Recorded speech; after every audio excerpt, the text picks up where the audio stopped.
Welcome back to our pre-debate interviews for tonight's mock debate. Be it resolved, men are obsolete. We've got Camille Paglia. She's an iconic writer of a number of best-selling books. We all know them well. An academic, and I love this, Camille. You are a columnist with the Hollywood Reporter. Well, I'm not a columnist, but I do write for them. Yeah, yes, I run the gamut.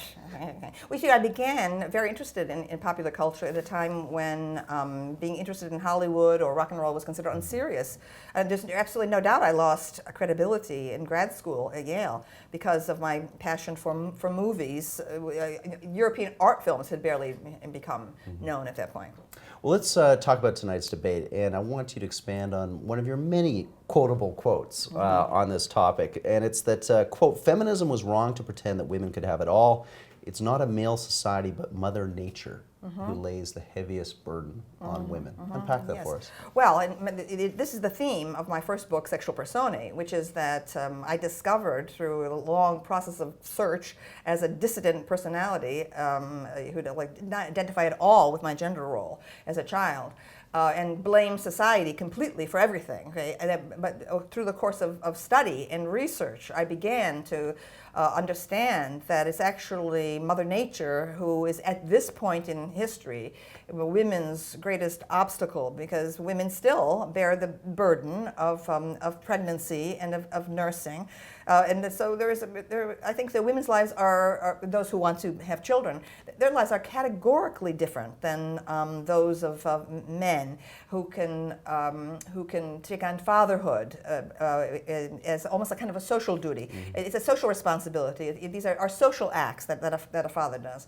But a woman who is pregnant is involved, okay, with the fetus in a way that is absolutely primal, that is instinctual. There are biological forces that take her over. And oh my Lord, if you raise this issue, okay, the feminists today, 99% of them, squawk and scream and say that this is a conservative reactionary position. No, this is a realistic position, okay? And feminists are in a state of delusion, okay? And the feminist movement is losing ground the longer it denies this overwhelming fact of nature. Now, I believe, as the Marquis de Sade did, as Oscar Wilde and Baudelaire and Gautier did, my masters, that it is our obligation as human beings to defy nature if necessary. Okay?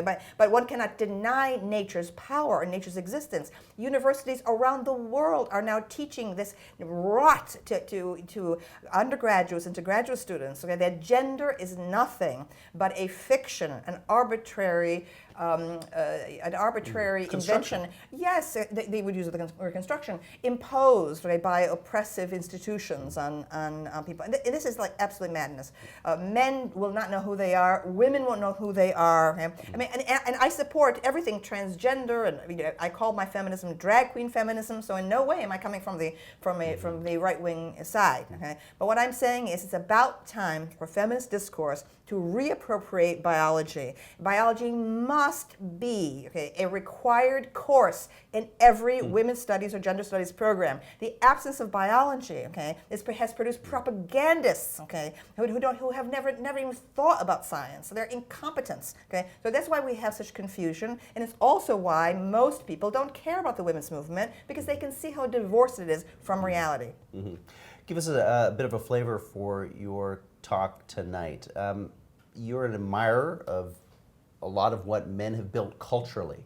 You think that this is key to how we need to understand civilization, not just in the past, not just today, but in the future. Yes, right. Well, one of my most inflammatory statements in Sexual Personae was, if civilization had been left in female hands, we would still be living in grass huts.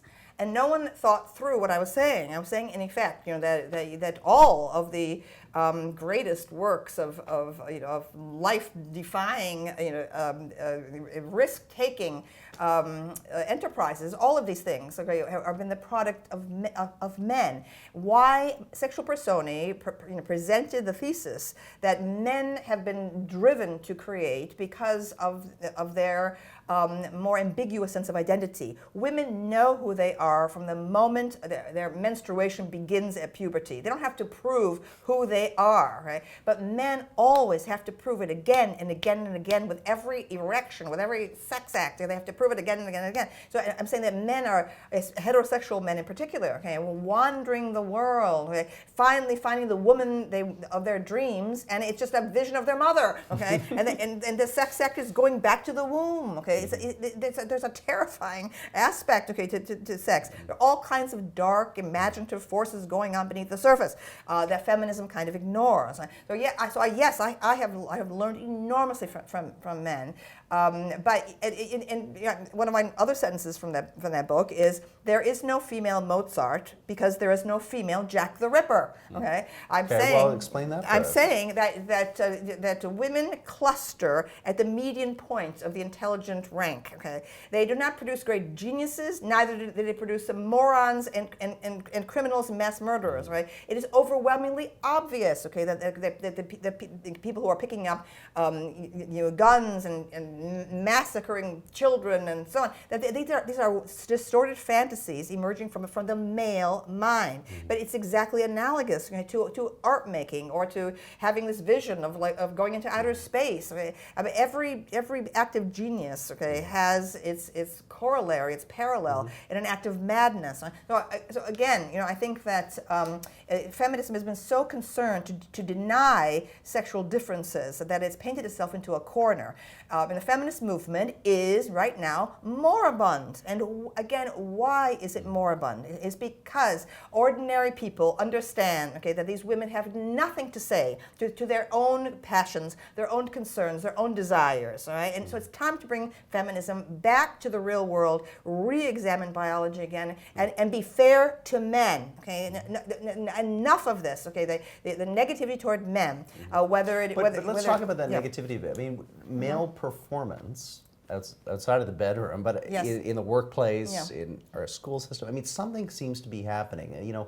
Would you agree that maleness today ain't what it used to be? That there's maybe a confusion amongst men as to what their role in society is, that the popular culture has created? Well, I think educated men are definitely in a quandary. They want to be polite to women. They want to be courteous to women. I think that they are careful not to tell women exactly what the contents of their own sexual imaginations are, what they are, and so on.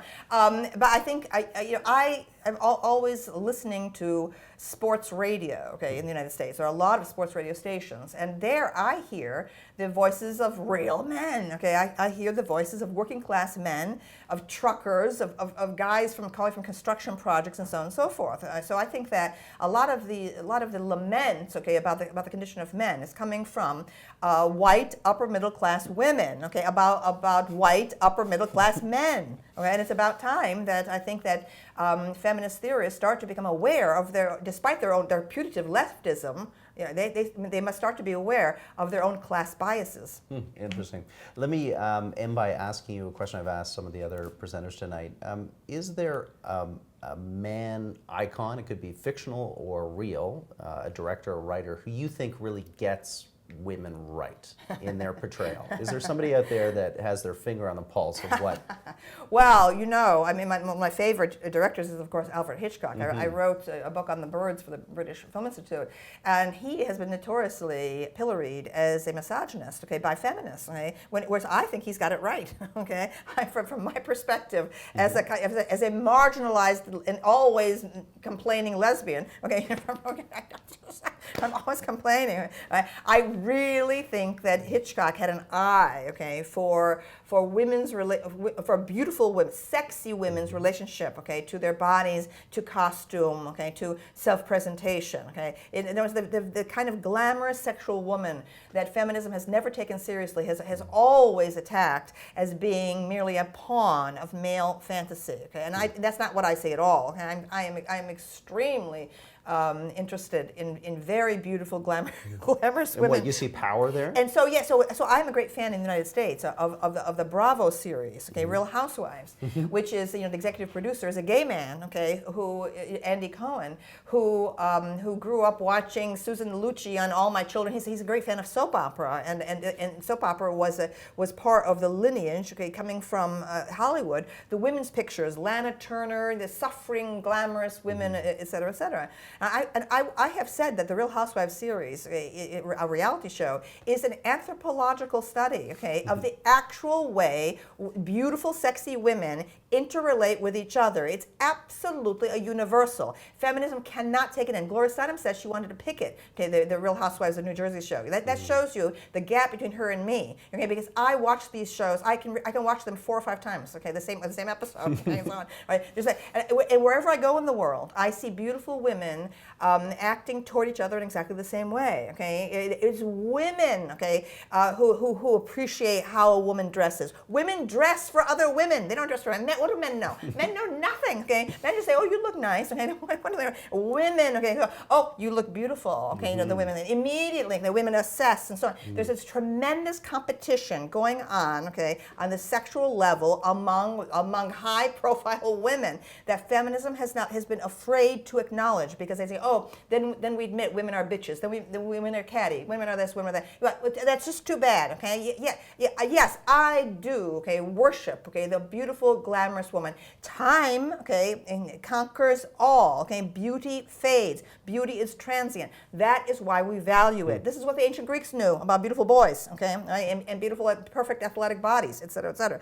So to me, feminism's failure to acknowledge that beauty is a value in itself, and that even if a woman manages to achieve it for a particular moment, okay, she has contributed something to culture, okay, and thank heavens for photography and for movies that preserve forever the beauty of certain women, okay, at their absolute peak, whether it's Catherine Deneuve or Elizabeth Taylor, or the great stars of the 1930s, Jean Harlow, Rita Hayworth, at her peak, et cetera, et cetera. Okay? So my entire frame of reference is closer to that of the mass audience that goes to movies, okay, than it is to that of feminist theorists. Okay.